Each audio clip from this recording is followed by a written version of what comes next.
Binulabog ng malaking sunog ang Barangay Lapasan sa Cagayan de Oro City. Mabilis daw kumalat ang apoy dahil dikit-dikit at gawa sa light material sa mga bahay. Nasa 70 bahay ang nasunog at mahigit 100 at 70 pamilya ang apektado. Tinatayang aabot sa 1.7 million pesos ang halaga ng pinsala ng sunog. Patay na ng matagpuan sa sarili nilang bahay ang mag-iina na sa Josefina, Zamboanga del Sur. Base sa investigasyon, nagtamo ng saksak ang 42 anyos na ginang at mga anak niyang edad 16, 14 at 11. Posible raw na sa sirang bahagi ng kanilang bahay pumasok ang salarin. Patuloy ang investigasyon at pagtukoy sa salarin. Patay isang guro matapos mahulog sa bangin ang sinasakyan niyang elf truck sa Nagtipunan, Quirino. Sugatan naman ang 17 kasama niya.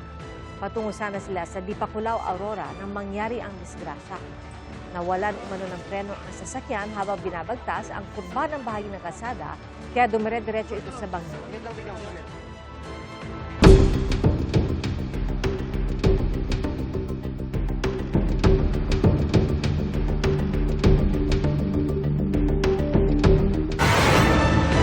Inilabas na ng Senate Impeachment Court ang pre-trial order para sa impeachment trial ni Vice President Sara Duterte.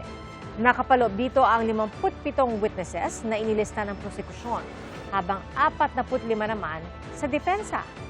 Sa listahan ng mga saksi, mayroong 17 na common witnesses ang magkabilang panig.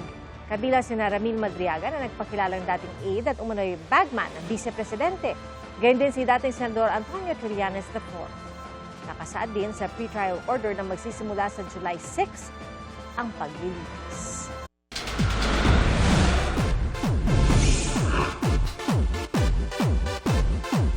Napa-relapse ang maraming tita sa concert ni na Jerry Yan, Vic Chu, Vanessa Wu at Shin ng Mayday.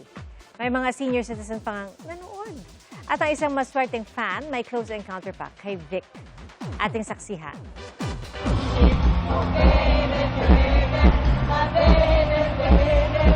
Bakas ang saya sa muka ng 67 anyos na si Marina Corrales habang sinasabayan sa pagkanta sina Jerry Yan, Vic Cho, Vanessa Wu at Ashin ng Mayday sa kanilang F Forever concert noong Sabado. Kwento ng kanyang anak, super fan talaga noon pa man ang ina.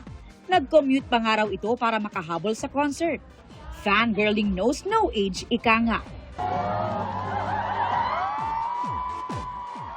Sa labas pa nga lang ng venue, kita ang pagdating ng mga fans from all ages.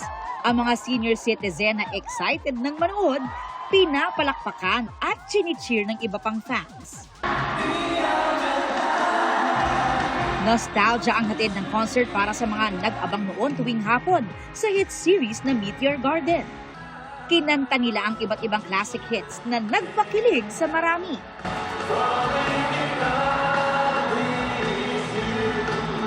Marami ring na-touch sa speech ni Daomeng si Jerry Yan sa gitna ng kanyang solo stage. The biggest regret in life is actually losing someone. It's when you suddenly realize one day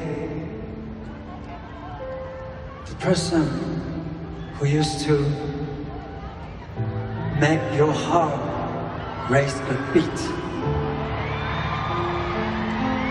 has slowly just become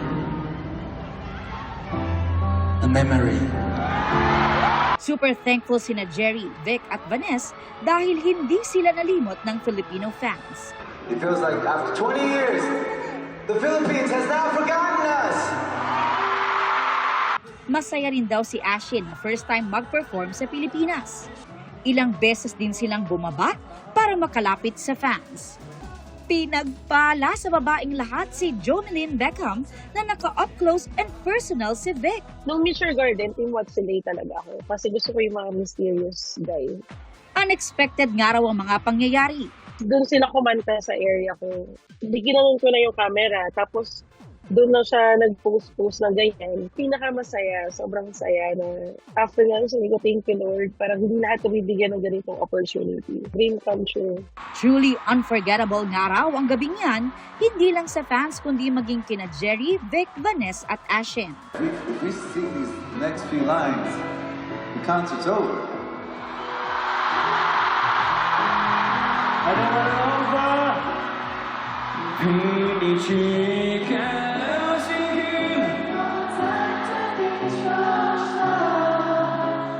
Ako si Aubrey Carampel, ang inyong saksi